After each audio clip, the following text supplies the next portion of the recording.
Namaste. Welcome to the Sundarpatan Hunting Reserve.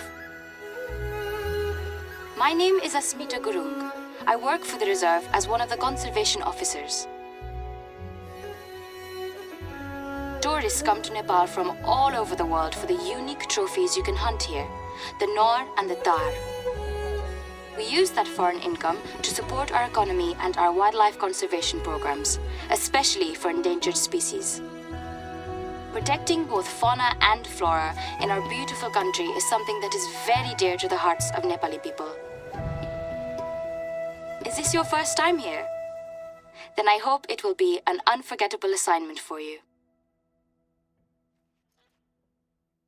Khana khayo? Oh, it means have you eaten? That's usually the first thing a Nepali person will say after meeting you. It's basically a greeting.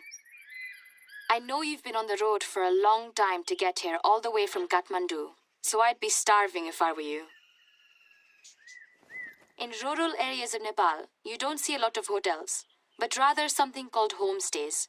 People offer travelers food and a place to stay for a fee. I have a homestay myself, and you're more than welcome to come over. It's a great way to discover another culture on a more personal level, don't you think?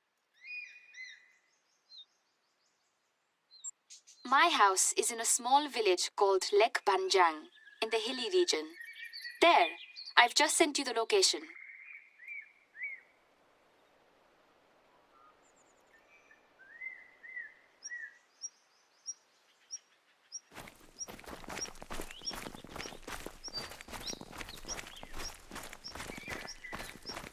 Hilly region.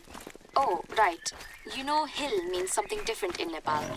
Any mountain that has trees on it, we call it a hill. If not, it's a mountain.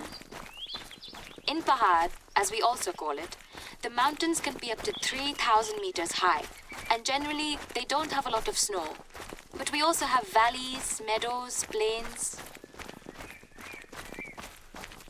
Further up north, that's where you'll find the very high mountains that we're maybe more famous for, the Himalayas, but we just say the Himal region.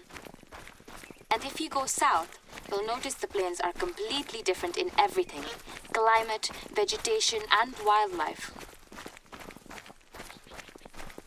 In a way, Sundarpatan is like a mini version of Nepal. Our country is made up of very different landscapes and a lot of different cultures and languages.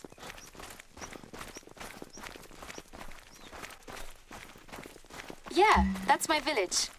In Nepal, we're usually very laid back. So once you found my house, just go in and get some rest if you need to. By the way, I cooked some sel roti before I left this morning, just in case. It's a traditional delicacy made with rice flour. Help yourself.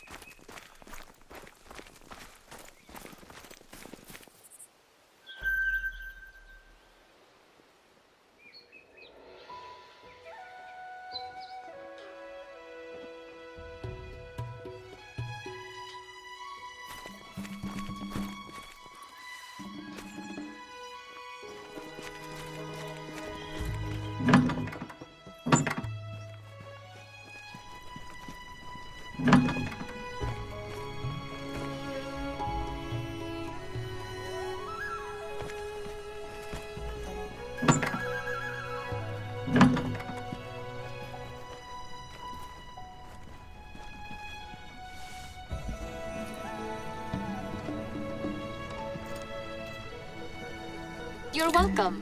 Feel free to take a couple more for the road, all right? If you plan on trekking for hours on your own out there, you'll need some food. If you're ready, let's get started with your first assignment. Head south to the nearest lookout tower, and I'll fill you in on the way.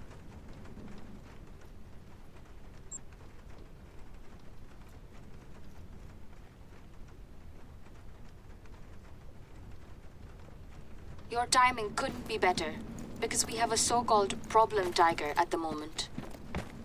We're currently gathering reports about the severity of the situation and cross-referencing our monitoring data with any footage from the camera traps.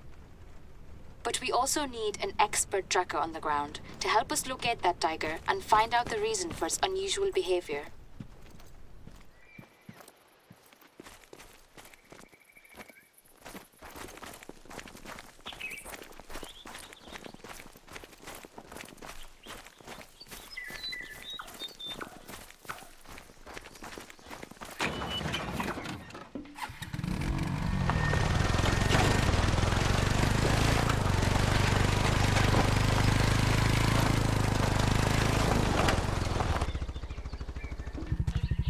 As you know, hunting is illegal here, except in the hunting reserves.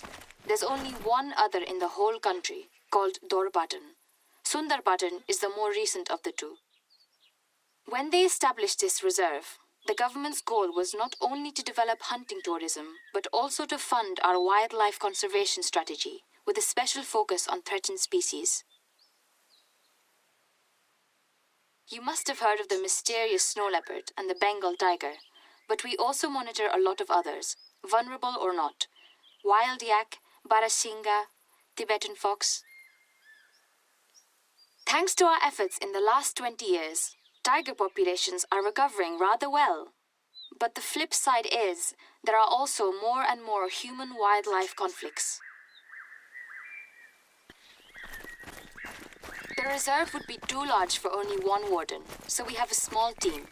Each of us is in charge of the region they live in and know best. Pahad in my case. It's not the first time we've had a temporary contractor coming from abroad to work with us. Usually they're experts in a particular field. But you seem to be special. It's not just your track record as an ethical hunter, which is of course required here as well, but also for your hard skills in tracking, spotting, and harvesting.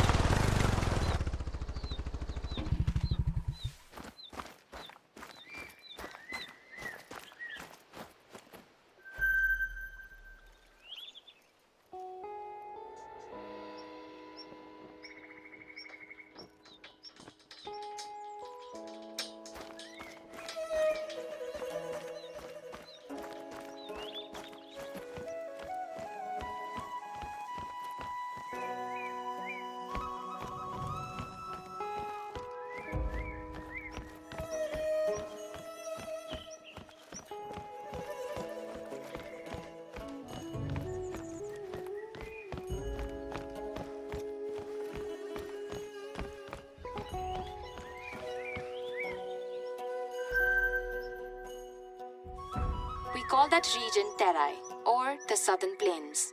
It's very different from the rest of Nepal. It's a tropical climate, with swamps and grasslands, similar to parts of northern India.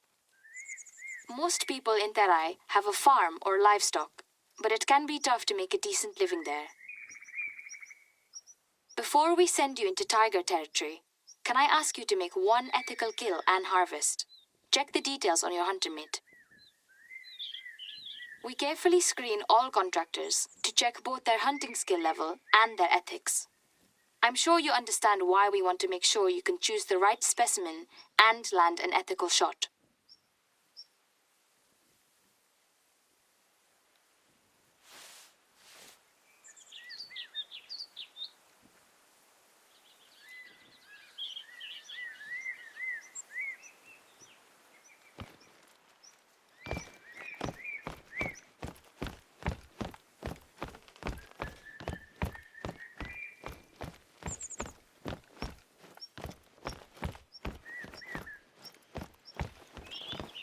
In Buddhism, all living beings are seen as equal.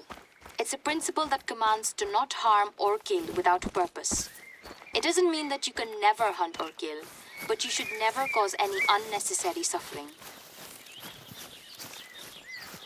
That's why even foreign tourists get a limited number of hunting tickets and a designated hunting block when they come here. You know, some of these animals have lived in Terai much longer than humans. For example, the tiger. So they are a valuable part of this world, just like us.